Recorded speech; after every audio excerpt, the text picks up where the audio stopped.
Hello students, आइए आज हम लोग क्लास 10 का थेल्स थ्योरम प्रूव करके देखते हैं। स्टूडेंट्स, ये इंपॉर्टेंट थ्योरम जो आपके ट्रायंगल चैप्टर से है, तो उसको आज हम लोग सॉल्व करते हैं। आइए स्टूडेंट देखते हैं कैसे हम लोग थेल्स थ्योरम को प्रूव करेंगे।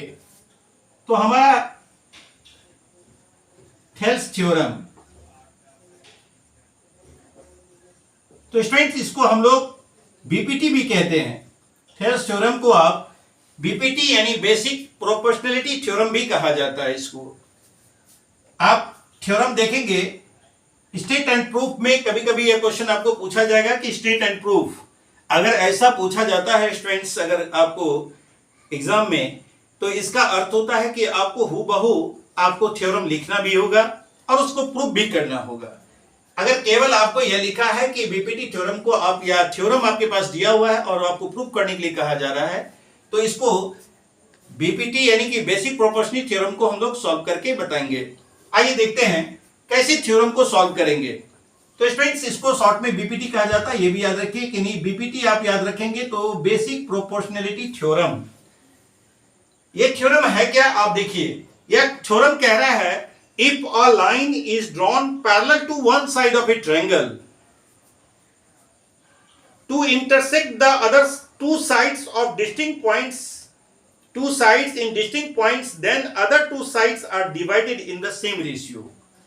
अब आइए स्टूडेंट्स इसको देखिए हम लोग कैसे प्रूव करते हैं। जैसे कि हमारे पास एक ट्रायंगल है,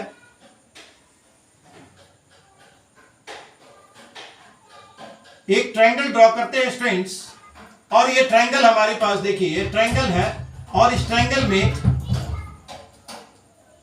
हम लोग बीपीटी थ्योरम को प्रूफ करेंगे। जैसे कि ये हमारे पास एबीसी एक ट्रायंगल है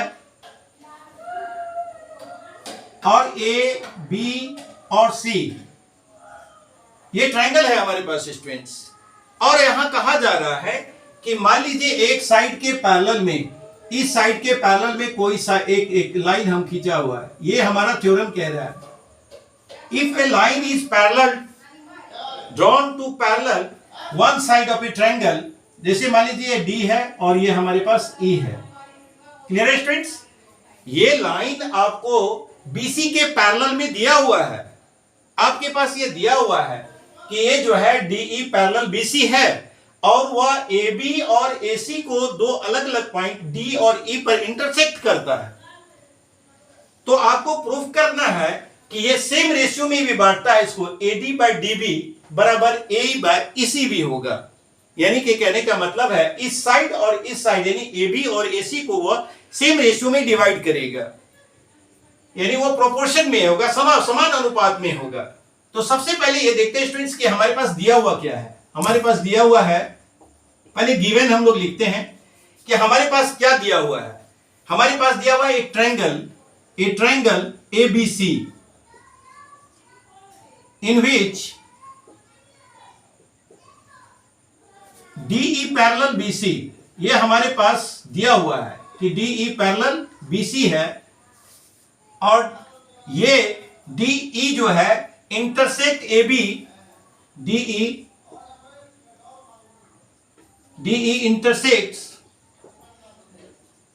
intersects AB and AC at D and E respectively. यानी कि इस तरह से हमारे पास वो दोनों को इंटरसेक्ट कर रहा है और ये पैरेलल हमारे पास दिया हुआ है और ये DE जो है वह इंटरसेक्ट कर रहा है AB, intersect AB and AC at D and E respectively. पहले इसलिए रिस्पेक्टिवली स्टूडेंट्स की पहले वह AB को D पर इंटरसेक्ट करता है और AC को E पर। इस तरह से आप लिख दीजिए। उसके बाद हमारे पास ये तो हमारे पास दिया हुआ है। अब हमें प्रूफ क्या करना है वो देखिए स्टूडेंट्स। हमारे पास जो प्रूफ करना है उसको हम लोग लिखेंगे ट्रू प्रूफ। हमारे पास इसको प्रूफ करना है कि AD बाय DB बराबर AE बाय EC। क्लियर है स्टूडेंट? देखिए इस साइड को वह समान रेशियो में, यानी कि जिस रेशियो में यह इसको बांट रहा है AD और DB AD बाय DB, यानी जिस रेशियो में बांट रहा है, मान लीजिए स्टूडेंट्स ये 3 और 4 है, ये 3 और 4 है, 3-4 रेशियो में बांट रहा है, तो ये भी इसको 3-4 रेशियो में ही बांटेगा। ये चीज हमें प्रूव करके दिखाना है कि किस तरह से AD बाय DB बराबर AE बाय EC होगा, ये आपको प्रूव करना है। इसके लिए हमको क्या करना पड़ेगा, इसमें कुछ कंस्ट्रक्शन करना पड़ेगा स्टूडेंट्स, और आइए वो देखिए क्या कंस्ट्रक्शन करते हैं। जैसे कि हम लोग यहां से D से एक परपेंडिकुलर खींचते हैं, और वो कहां पर, AB पर, और उसके बाद यहां E से भी एक परपेंडिकुलर ड्रॉ करते हैं स्टूडेंट्स, और वो है परपेंडिकुलर आपका, दोनों का नाम लिखते हैं, और ये है L और ये है M। मान लीजिए इस तरह से यह आपका इंडिकेट किया हुआ है कि यानी EL परपेंडिकुलर, ये ड्रॉ कर दिए, और उसके बाद फिर हम क्या करते हैं, B को E से जोड़ते हैं, B को E से जोड़ दिए, और उसके बाद C को D से जोड़ दिए। इस तरह से C को आप D से ज्वाइन कर दीजिए। और स्टूडेंट जो कंस्ट्रक्शन में किया जाता है उसको हम लोग कंस्ट्रक्शन में लिखते भी हैं। क्या करते हैं कि जैसे यहां लिखेंगे कंस्ट्रक्शन, यानी हमने अपनी ओर से क्या रचना किया, आप ये देखिए कि हम लोगों ने इसके क्या किया है। सबसे पहले हम लोग क्या किए हैं कि we join CD and BE, and we also draw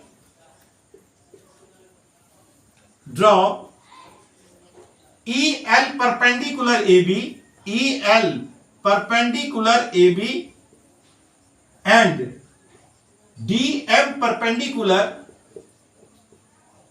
perpendicular AC।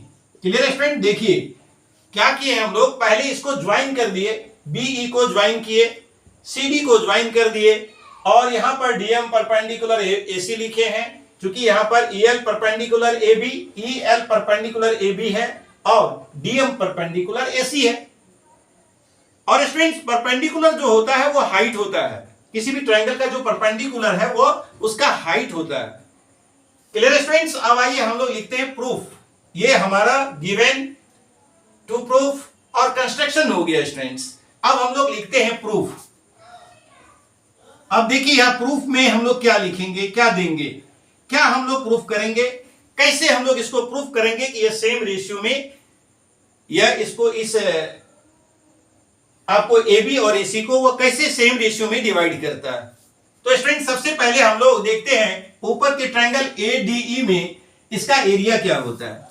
तो स्टूडेंट्स एरिया ट्रायंगल ADE, आप जैसा कि जानते हैं स्टूडेंट्स कि ट्रायंगल का जो एरिया होता है ADE में, एरिया ट्रायंगल ADE बराबर 1/2 इंटू बेस इंटू हाइट होता है। आप तो ये जानते हैं कि बेस इंटू हाइट एक जनरल फॉर्मूला हम लोग यूज करते हैं कि 1/2 इंटू बेस इंटू हाइट, ये आपका एरिया का फॉर्मूला होता है। जब हम इसका AD का एरिया निकालेंगे तो पहले हम लिखते हैं A1/2 इंटू बेस, हमारा अगर आपका AD हो गया। अब इस ट्रायंगल में हम बेस लिए हैं और ये हमारा परपेंडिकुलर है जो उसका हाइट होगा।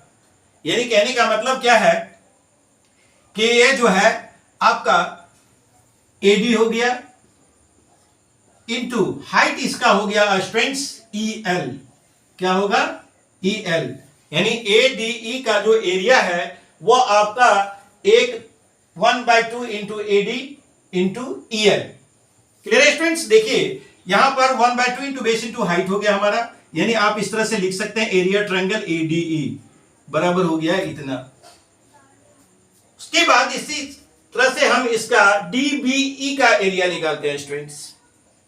एक्चुअल में जब एरिया इसका निकालेंगे तो एरिया ट्रायंगल लिखेंगे, एरिया ट्रायंगल DBE बराबर, यहां भी हम वही यूज करेंगे students, 1/2 into base into height. तो यहां पर हम अब जो है इसके बेस को हम लोग जो है ये DBE का बेस हमारा DB होगा, यानी 1/2 इंटू DB इंटू अब रहा हाइट, तो स्टूडेंट्स यहां पर एक चीज देखिए आप कि अगर ये ट्रायंगल है और ये लाइन ए बी, इसको हम एक्सटेंड करते हैं तो ये ए बी बनता है, और ये जो हाइट आपका ईएल है वही ईएल हाइट इस ट्रायंगल का भी होगा। आप ऐसे समझिए स्टूडेंट्स, जैसे हमारे पास एक ट्रायंगल है, ऐसा ट्रायंगल हमारे पास दिया हुआ है, ऐसा ट्रायंगल है हमारे पास।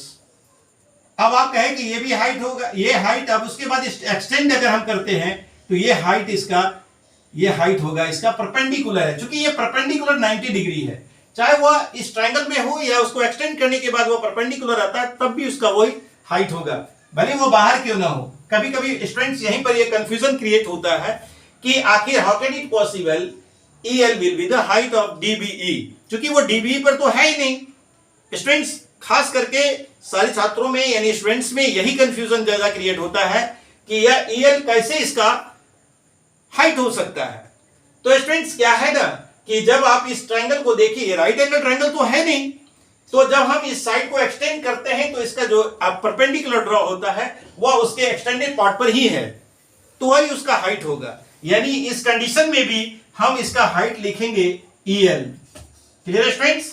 अब हमारे पास देखिए कि एरिया ट्रायंगल DBE का भी वैल्यू हो गया A 1/2 into DB into EL। अब क्या है कि इसका रेशियो निकालते हैं स्टूडेंट्स हम। अब इस दोनों ट्रायंगल का रेशियो निकालते हैं, area triangle ADE by area triangle DBE बराबर, तो क्या होगा students 1/2 into AD into EL by 1/2 into DB into EL। Clear है स्टूडेंट्स? अब आप देखिए यहां 1/2 कैंसिल कर सकते हैं, ये EL और EL भी कैंसिल कर सकते हैं, तो अब आपके पास हो गया AD बाय DB। ये रेशियो आ गया हमारा फर्स्ट कि ट्रायंगल जो है वो ADE बाय DBE बराबर, यानी area triangle ADE by area triangle DBE बराबर AD बाय DB। क्लियर है स्टूडेंट? देखिए ये हम इसको इक्वेशन 1 मान लेते हैं। आप इसी ढंग से आप दूसरे बार, अब हम फिर एक बार AD लेंगे और दूसरा बेस इसका हम ECD का एरिया ट्रायंगल एरिया निकालेंगे। Clear students? अब हम देखिए इस तरह से आप सेपरेटली निकाल सकते हैं या फिर आप डायरेक्ट इसको रेशियो के रूप में भी निकालकर लिख सकते हैं। तो हम लोग लिखते हैं स्टूडेंट्स कि एरिया ट्रायंगल ADE, जैसा कि आप जानते हैं कि इसमें हम बेस चेंज करेंगे और AD का वैल्यू हो जाएगा 1/2। अब बेस इंटू हाइट होता है स्टूडेंट्स, इसलिए हम बार बार ये बेस इंटू हाइट नहीं लिख रहे हैं। अब यहां पर इसके बेस की जगह पर हम लोग लेंगे AE। क्लियर है स्टूडेंट्स? अब इस बार इसका हम बेस अगर AE लेंगे तो 1/2 इंटू AE इंटू इसका जो बेस हो गया स्टूडेंट्स AE हो गया, और इसका हाइट हो जाएगा अब ये DM, ये परपेंडिकुलर जो D से M दिया हुआ है वो उसका हाइट हो जाएगा, यानी DM। क्लियर है स्टूडेंट्स? अब इसी तरह से एरिया ट्रायंगल अगर आप ECD करते हैं तो ECD का वैल्यू हो जाएगा 1/2 into EC into DM। Same उसी तरह से केस जिस कंडीशन में आपको बताया कि मैंने ये आपके बाहर होने के बावजूद भी उसका हाइट होगा, परपेंडिकुलर है, क्योंकि AB पर परपेंडिकुलर जो एक्सपेंडेड पार्ट ऑफ ECD का, आप EC का एक्सटेंडेड पार्ट है वह एक ही लाइन सेगमेंट है और उस परपेंडिकुलर वह हाइट होगा। Clear student? इस तरह से फिर हम लोग क्या करते हैं, इसका रेशियो लिखते हैं, area triangle ADE by area triangle ECD बराबर 1/2 इंटू, अब AD का जो बेस लिए है स्टूडेंट्स वह AE है और इसका हाइट जो है वह DM है, बाय 1/2 इंटू इसमें इसका जो बेस है वह EC है और हाइट वही DM है। Clear students? ये 1/2 कैंसिल होगा और DM कैंसिल हो जाएगा, तो area triangle ADE by area triangle ECD बराबर होगा students AE by EC। Clear students? AE by EC। अब आप इसको इक्वेशन 2 मानिए। ठीक है स्टूडेंट्स, अब एक चीज ध्यान देने वाली बात है कि आप इक्वेशन 1 में देख रहे हैं कि area triangle AD by DB बराबर AD बाय DB। अगर हम क्या 1 और 2 से इसको AD बाय DB बराबर AE बाय EC कर सकते हैं? अगर ऐसा सोचते हैं स्टूडेंट तो ऐसा नहीं हो सकता है। वो तब तक नहीं हो सकता है क्योंकि हम जानते हैं कि इसके न्यूमरेटर में दोनों साइड में जो न्यूमरेटर है उसमें सेम ट्रायंगल है, लेकिन जो हमारे पास नीचे दोनों का आप देखिए DBE है और ECD है। जब तक हमें यह ना पता हो कि दोनों ट्रायंगल का एरिया सेम है तभी हम इस रेशियो को सेम लिख सकते हैं। तो ऐसे स्टूडेंट्स, जब तक हम कैसे जानेंगे कि यहां जो दिया हुआ ट्रायंगल DBE और ECD है वह कैसे उसका एरिया सेम होगा? सबसे इंपॉर्टेंट चीज है इस थ्योरम में स्टूडेंट्स, आप यहां तक प्रूफ कीजिए और अगर आप वो क्लियरिफाई नहीं करते हैं तो फिर वो आपका रेशियो सेम नहीं जाएगा। आपको यह क्लियर करना होगा, ऐसे कंडीशन में ही वो रेशियो सेम होगा इक्वेशन 1 और 2 से, जब इस कंडीशन में इस दोनों ही ट्रायंगल का DBE और ECD का एरिया सेम होगा। लेकिन हमें तो पता नहीं है कि इसका एरिया सेम कैसे होगा। तो यहां जानते हैं स्टूडेंट्स कि आप पढ़ चुके होंगे कि अगर सेम बेस पर दो ट्रायंगल बिटवीन सेम पैरेलल के बीच होता है तो उसका रेशियो सेम होता है। आप इसको अर्लियर में पढ़ भी चुके होंगे। जैसा कि हम जानते हैं और इसको लिखेंगे कि वी नो दैट, आप अपनी भाषा में लिखिए वी नो दैट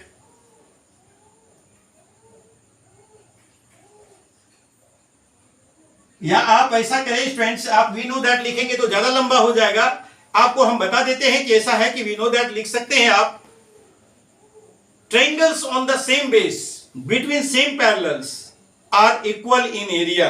एक थ्योरम पढ़े होंगे आप कि triangles on same base between same parallel, अगर कोई दो ट्रायंगल देखिए यहां DE पर ये DB आपका ECD और DBE एक ही बेस DE पर है और बिटवीन सेम पैरेलल DE और BC के बीच है।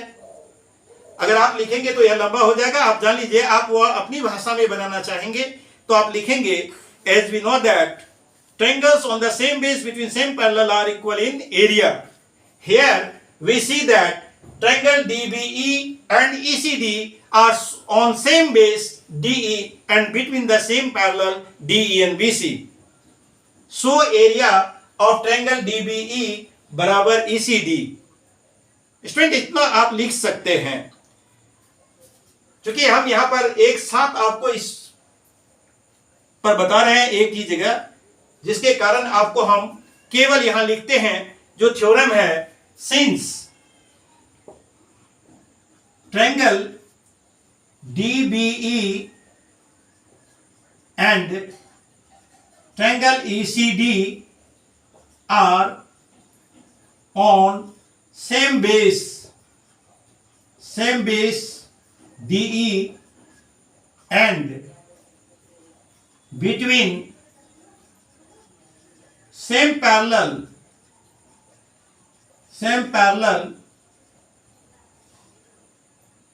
DE and BC। क्लियर है स्टूडेंट्स? चूंकि ये triangle DBE and ECD are on same base DE and between same parallel DE and BC, therefore area triangle DBE बराबर एरिया ट्रायंगल ECD। क्लियर है students? अब इसको हम लोग क्या करेंगे, ECD को यहां पर एरिया जो दोनों बराबर हम दिखाए हैं, ये इक्वेशन 3 हो गया स्टूडेंट्स। क्लियर है? अब आप ये जानिए कि मान लीजिए कि ये इसका एरिया हमारे पास जो AD था, मान लीजिए कि वो कुछ एरिया इसका हमारे पास था, यानी कि मान लीजिए कि इसका 25 है और इसका 50 है। सपोज कीजिए स्टूडेंट, अगर इसका 50 है, इसका 25 है, 25 और 50 का रेशियो 1/2 होता है। निश्चित रूप से जब ADE और DBE का रेशियो अगर 1/2 यानी 25/50 का मतलब 1/2, यानी इसको आप कैंसिल कर देंगे तो 1/2 आएगा। अगर DBE का एरिया अगर 50 है तो निश्चित रूप से सेकंड कंडीशन ECD का भी 50 होगा। और AD का तो पहले से 25 है। इसका मतलब इसका जो रेशियो है स्टूडेंट्स, दोनों ही ट्रायंगल का जो रेशियो है वह आपका आ रहा है 1/2 1/2। क्लियर है? तो यहां पर इस दोनों ट्रायंगल का एरिया अगर 1/2 है तो कह सकते हैं कि ये जो इसका रेशियो, इतना ट्रायंगल और दोनों का जो ट्रायंगल का रेशियो है वो भी सेम हो जाएगा। क्लियर है स्टूडेंट्स? आप इस चीज को एकदम याद रखना होगा। अगर आप इसको याद नहीं रखते हैं और अगर ये क्लैरिफाई नहीं करते हैं कि यह इस थ्योरम के सहारे यह प्रूफ होता है कि जब तक ये दोनों ट्रायंगल का एरिया सेम नहीं होगा वह रेशियो सेम नहीं हो पाएगा।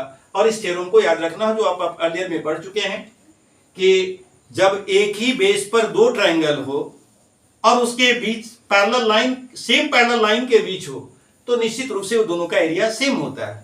तो स्टूडेंट्स, अब हम क्लियर रूप से लिख सकते हैं कि फ्रॉम इक्वेशन 1, 2 एंड 3, आप क्लियर रूप से लिखिए कि 1, 2 और 3 से हमारा दोनों ही रेशियो सेम हो जाता है। तो क्या लिखेंगे?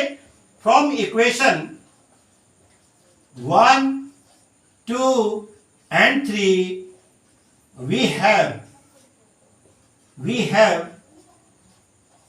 AD by DB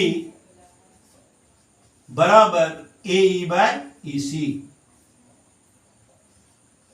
आप समझ रहे हैं स्टूडेंट्स कि अगर इतना बराबर AD by DB का रेशियो 1/2 आया था, जैसा कि आपको मैंने एक मान लिया था कि एरिया एक का 25 है, दूसरे का 50 है, तो निश्चित रूप से उसका रेशियो 1/2 हुआ।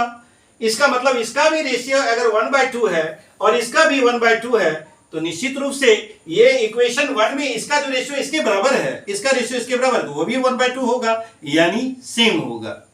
Clear student? इस तरह से आपका थेल्स थ्योरम प्रूफ हुआ। धन्यवाद।